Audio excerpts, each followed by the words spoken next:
প্রিয় দর্শক, আসসালামু আলাইকুম। এমএস কিচেন থেকে সবাইকে আন্তরিক শুভেচ্ছা জানাচ্ছি। শুধু ভাজিই নয়, কলমি শাক দিয়ে এমন মজাদার রেসিপি বানানো যায় জানতেন? চলুন দেখি আজকের চমকপ্রদ রান্না। এই রেসিপির জন্য এখানে আমি নিয়ে নিয়েছি কলমি শাক এক আটি পরিমাণ। এই কলমি শাকগুলোকে আমি ছোট ছোট করে কুচি করে কেটে নিয়েছি। সাথে নিয়েছি একটি মিডিয়াম সাইজের আলু, ছোট ছোট টুকরো করে কেটে নিয়েছি। তারপর একটি বড় সাইজের টমেটো কিউব করে কেটে নিয়েছি। আর এই রান্নাটার জন্য আজকে প্রধান উপকরণ হচ্ছে জিরা আর সরিষা। অবশ্যই জিরা আর সরিষাটা ব্যবহার করতে হবে। চলুন তাহলে এই চমকপ্রদ রান্নাটা শুরু করা যাক। প্রথমে চুলায় একটা কড়াই বসিয়ে কড়াইটা গরম করে এতে আমি পর্যাপ্ত পরিমাণ সয়াবিন তেল দিয়ে দিলাম। তেল গরম হয়ে গিয়েছে। এবার আমি এখানে 1 চা চামচ পরিমাণ সরিষা দিয়ে দিলাম আর 1/2 চা চামচ পরিমাণ রেগুলার যে জিরা খায় আস্ত জিরা দিয়ে দিলাম। দিয়ে একটু নাড়াচাড়া করে সুন্দর সুঘ্রাণ আসা পর্যন্ত ভেজে নিব। ভাজা হয়ে গেছে। এবার আমি এতে দিয়ে দিলাম একটি বড় সাইজের পাকা টমেটো কিউব করে কেটে নিয়েছিলাম, সেই টমেটোগুলো দিয়ে দিলাম। একটু নাড়াচাড়া করে নিয়ে এখন দিয়ে দিচ্ছি পেঁয়াজ আর রসুনের পেস্ট। এখানে 6 থেকে 7টি রসুনের কোয়া আর 2টি মিডিয়াম সাইজের পেঁয়াজ পেস্ট করে নিয়েছি।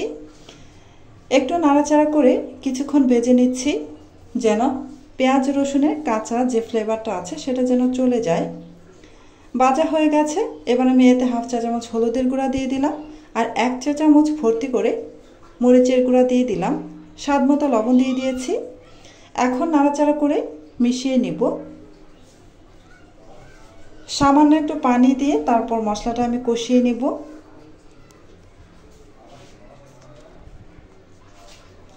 সামান্য একটু পানি দিয়ে দিয়েছি, আবার একটু নাড়াচাড়া করে নিলাম। এখন মশলাটাকে খুব ভালোভাবে কষিয়ে নিব। কিছুক্ষণ পর পর নাড়াচাড়া করে মশলাটাকে কষিয়ে নিচ্ছি। চুলার আঁচ মিডিয়াম হিটে রেখে মশলাটাকে কষাতে হবে। এবার দিয়ে দিলাম কেটে ধুয়ে পরিষ্কার করে রাখা আলুগুলো। আবার একটু নাড়াচাড়া করে মশলার সাথে মিশিয়ে নিচ্ছি।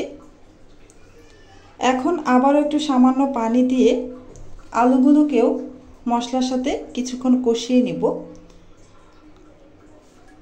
পানিটা শুকিয়ে গিয়ে যখন তেলটা ছেড়ে দিবে মশলার গা থেকে তখন কষানো হয়ে যাবে। ঢাকনা দিয়ে রেখে কিছুক্ষণ পর আবার ঢাকনাটা খুলে নিয়ে একটু নাড়াচাড়া করে নিচ্ছি। আবারও ঢাকনা দিয়ে রেখে আরও কিছুক্ষণ সময় কষিয়ে নিতে হবে যেন মশলার গা থেকে তেলটা ছেড়ে দেয়। আবার আমি মশলাটাকে আলু সহ কষিয়ে নিয়েছি। মশলা থেকে অতিরিক্ত পানিটা শুকিয়ে গিয়ে মশলার গা থেকে তেলটা ছেড়ে এসেছে, আলুটাও সিদ্ধ হয়ে গেছে। এবার আমি এতে দিয়ে দেব কেটে ধুয়ে পরিষ্কার করে রাখা কলমি শাক। এখানে আমি 1 আটি পরিমাণ কলমি শাক ব্যবহার করেছি। সবগুলো কলমি শাক দিয়ে দিলাম। শাকগুলোকে আমি খুব ভালোভাবে ধুয়ে পরিষ্কার করে নিয়েছি অফ ক্যামেরায়। এবার নাড়াচাড়া করে সমস্ত কিছু একসাথে মিশিয়ে নিচ্ছি। খুব ভালোভাবে মিশিয়ে নিতে হবে।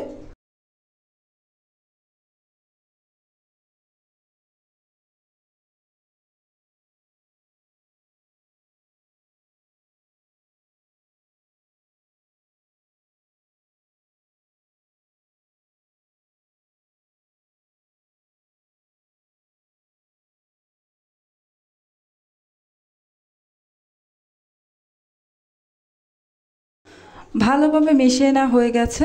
এবার আমি কিছুটা পানি দিয়ে দিচ্ছি। খুব বেশি পানি অ্যাড করবেন না, যেহেতু এখানে কলমি শাকের ডাঁটা সহকারে আমি নিয়েছি।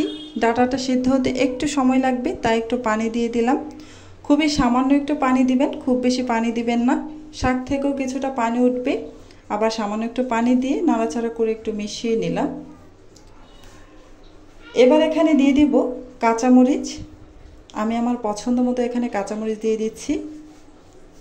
3-4টি আমি কাঁচামরিচ দিয়ে দিয়েছি ফালি করে। আপনারা আপনাদের পছন্দ মতো এখানে কাঁচামরিচ অ্যাড করতে পারেন। ঢাকনা দিয়ে ঢেকে কিছুক্ষণ অপেক্ষা করছি পানিটা একদম শুকিয়ে আসা পর্যন্ত। কিছুক্ষণ পর ঢাকনাটা আবার খুলে নিলাম। দেখতেই পাচ্ছেন পানিটা শুকিয়ে এসেছে। আমি এর আগে একবারও ঢাকনাটা খুলে নেইনি। এখন একটু নাড়াচাড়া করে নিব। রান্নাটা আমার হয়ে গেছে, পানিটাও শুকিয়ে এসেছে। যখন দেখবেন পানিটা একদম শুকিয়ে যাবে তখন নামিয়ে নেবেন। আমি এখন চুলাটা অফ করে দিব, কেননা শাক থেকে অতিরিক্ত পানিটা একদম শুকিয়ে এসেছে। এই ছিল আজকের বিশেষ রেসিপি, কলমি শাকের নতুন স্বাদের রান্না। আশা করি আপনাদের ভালো লাগবে। চেষ্টা করে দেখুন, আর কেমন লাগলো জানাতে ভুলবেন না। আপনাদের সবাইকে অসংখ্য ধন্যবাদ।